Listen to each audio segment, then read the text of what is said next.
Alright, everybody, what is up? We are back with round 5 of our legacy event. We are going to sit down with Plander and Chris Olsen. Plander on Sultai mid-range and Olsen on red-black Reanimator. This is a pretty interesting matchup. Kind of the extremes of how much you're looking to draw out the game. Chris going to be trying to end the game within a couple of turns, whereas Plander wants to grind out a lot of value. So it's going to be kind of interesting to see where this game ends up going. So Will off to a pretty good start here with a Deathrite Shaman. Now it might be a little too late if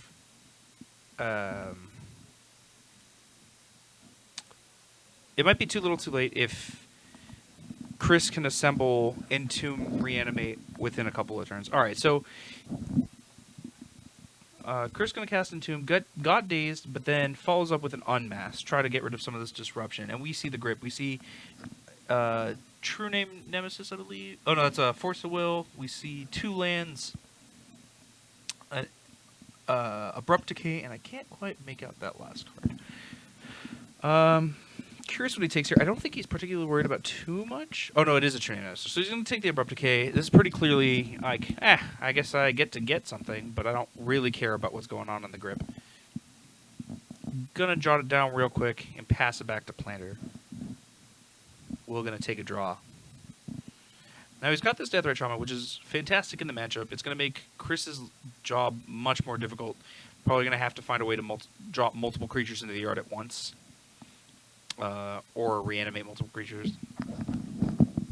But for now, Will has to reestablish his mana base, and that might mean taking a few turns off of being able to actually cast any proactive spells. All right, so I'm gonna fetch out this Bayou. It's pretty important here to get that green mana, obviously for the Deathrite Shaman to exile any creatures. But also, because he's likely going to be taking turns off of actually casting spells, the black mana is going to give him the opportunity to do some damage. Well, instead he's going to hem his opponent down to 0 cards, which is generally pretty good. They tell me that's a strong play.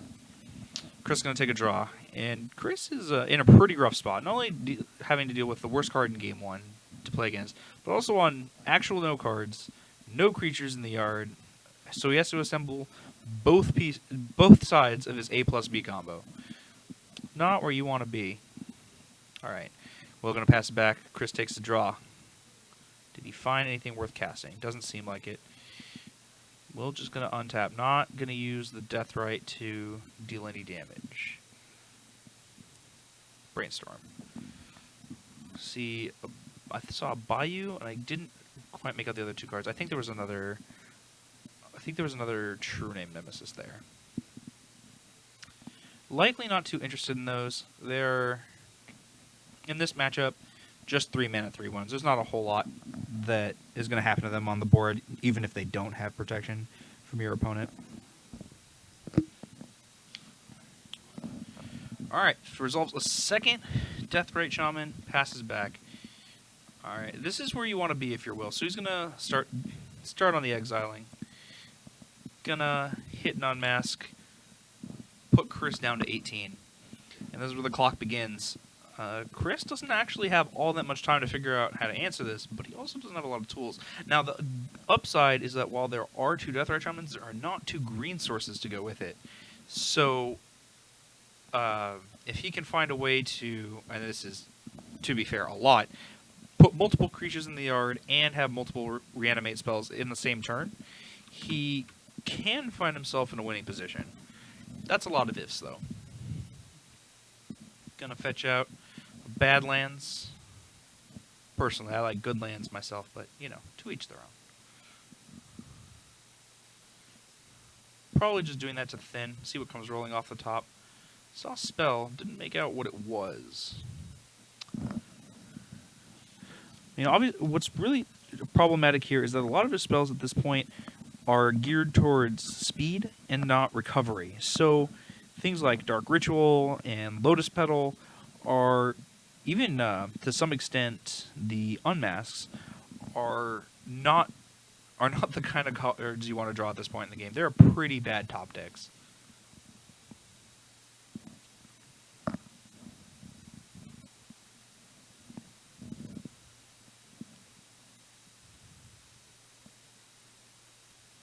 Alright. Gonna cast a Tarmogoyf. Well, that'll speed up the clock real quick. It's only a 2/3 now, but as we all know, what doesn't grow dies, and what dies grows the Tarmogoyf.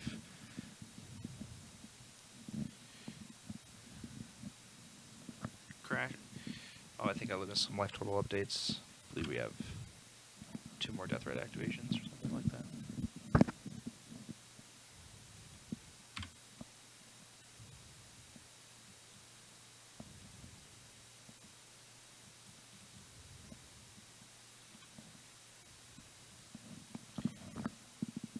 Alright. Will is pretty clearly in control of this. I imagine this is just wrap-up mode. I don't know how long Chris is going to play this out. I suppose he figures the games will be quick enough where playing towards his possible outs... Oh, okay, so we just have us go into game 2. So, a pretty phenomenal start for Will. Everything worked out the way he wanted it to. I guess if you're in his shoes, you just hope the next one will be as good. Alright, so we're going to move over to the sideboards here. First, we're going to take a look at what Will has on his board. Now, he has 3 Liliana of the Veil, 2 Jace the Mind Sculptor, 2 Surgical Extraction, 2 Golgari Charm, 1 Umezawa's Jute, 1 Pithing Needle, 1 Sylvan Library, 1 Fatal Push, 1 Dismember, 1 Dread of Night. So pretty clearly we are... Oh, sorry, that is not Liliana of the Veil. That is 3 Leyline of the Void. So it seems that Will has a pretty significant package for this Reanimator list in that he can bring in 3 Leylines, 2 Surgical Extractions. Well, I guess that's about it. He could bring in a Pithing Needle. I would be surprised if he did. And so he, on top of having Death Rites in the main, those 5 cards are likely going to be coming in just to hate on the graveyard. That being said, he doesn't have a ton that deals with the possible sneak attack sideboard that some Red-Black Reanimator decks play, and so I'm curious if he's interested in bringing in something like Golgari Charm or Pithing Needle, just in case something like that lurks around the corner. Meanwhile, on Chris's side, we have 2 Fairy Macabre, 1 Coffin Purge, 1 Collective Brutality, 1 Grave Titan, 1 Archetype of Endurance, 1 Iona Shield of Emeria, 2 Pithing Needle, 3 Wear Tear, 3 Stronghold Gambit. I have to imagine that Stronghold Gambit and Wear Tear are coming in. He has to imagine that these Sultai decks have a ton of graveyard hate, so you're going to want to be able to, 1, remove them, and 2, get around them with something like Stronghold. Actually, no, I forget how Stronghold Gambit works. I take that back. Stronghold Gambit is not very good in this situation. Other than that, he might be interested in Collective Brutality as additional disruption, or possibly Grave Titan to get around Liliana of the Veil -2. But otherwise, I don't see a whole lot that he should be interested in. I suppose Pithing Needle can come in to deal with Deathrite Shaman, but in these lists, I guess you can name Liliana of the Veil also. There's just not a ton that Pithing Needle works against. I think Chris is just in a spot where he needs to find a better draw. That hand was pretty good, but not good enough to deal with a Deathrite Shaman, so maybe he needs to mulligan more aggressively. I'm actually not familiar with Coffin Bird. We're going to take a look at what that card does and see if that is of interest to Chris in this matchup.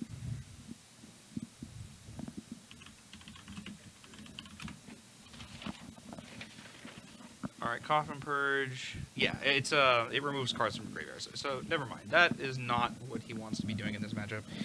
He just needs to get his creatures onto the board. That's going to be the biggest trouble when you're dealing with a deck like Sultai midrange.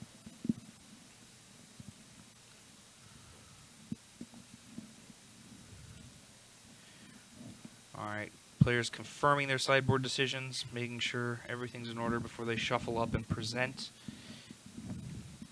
Well, while we have a moment, I'll just take this chance to remind everyone in chat that we do have these Legacy events every month. Our next one will be in 1 week, actually. We will have... on the 1st of the month, we'll have another Legacy Stables event. We're doing something a little neat this time. Instead of unilaterally deciding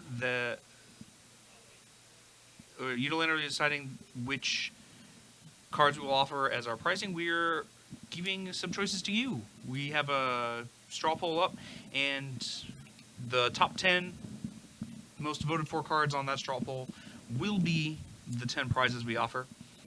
So look out for that. Place your votes. Alright, players shuffling up. We're going to see the 7 rolling off the top here in just a second.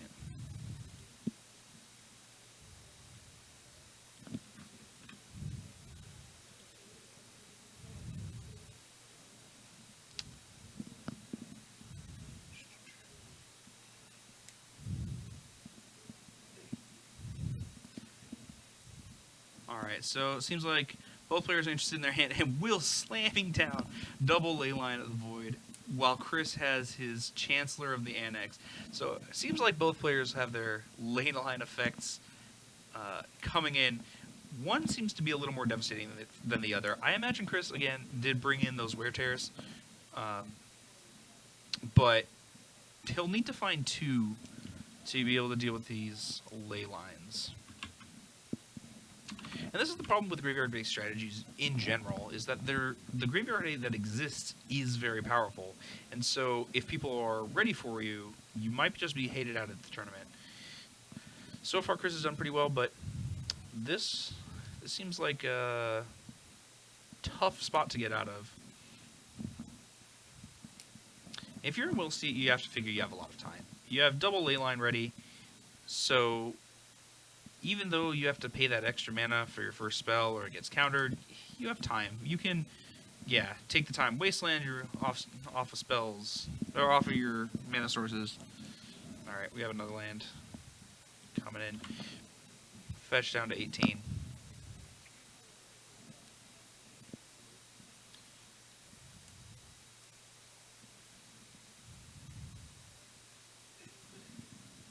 Alright, gets a swamp. See what the spell here is. Just gonna Thoughtseize. I guess Chris has decided that if he can't reanimate... Oh, geez, that hand. So we see Daze 4 lands. I'm actually pretty surprised Will kept the Daze on the draw. I suppose you just want any sort of cheap disruption for this Reanimator deck, but, well, I guess that is as good news as you can get if you're in Chris's seat. Your opponent has actual nothing. Oh, found a spell. And a Brainstorm, no less. That's a good one.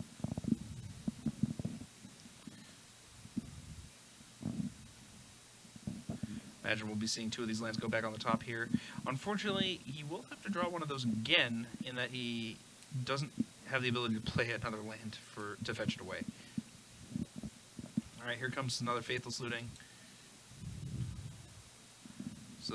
There's a prayer... thinking on draw 2 cards. I'm curious what the thought is here. Praying for what he could possibly find. Oh, we missed the Chancellor of the Annex counter. Alright, so we have a Judge Call. I think at this point it is missed. And we're likely... The Brainstorm... We can't unresolve the Brainstorm. I'm pretty sure we can't go back on that from that point. So we might see that the Chancellor will apply to the next spell, or that it will not apply at all. We might see.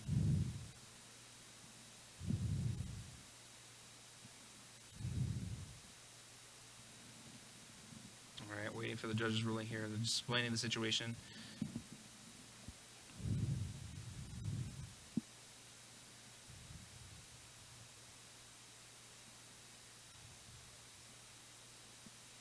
Yeah, so the judge's ruling is that the trigger's missed. It would only apply to the first spell, and so you're just going to keep playing, which is really unfortunate for Chris. But you gotta remember. I mean, that is the worst trigger to remember. There's not a card in play. You're not sure if it happened or not. It's really rough. All right, well, gonna cast Delver of Secrets.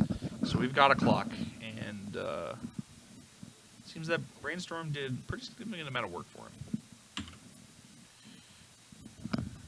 I guess he's lucky it resolved.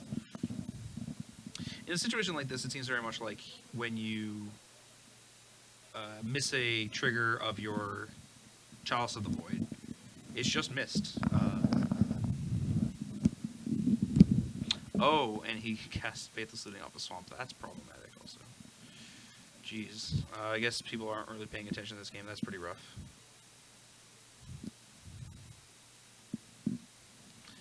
Yeah, unfortunately, we've gone past the point where we can fix that. I'm sorry about that, chat. I should have been more on top of it. All right, Chris is going to take a draw. Nothing to do. Pass it back.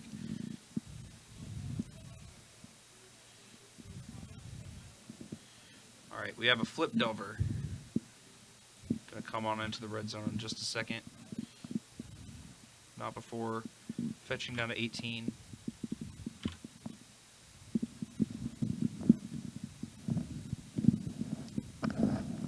So the problem is, chat, we actually can't fix the Faithless Looting, in large part because you can't determine what the cards were drawn, especially at that. We will inform the judges in just a moment, actually. I will be right back.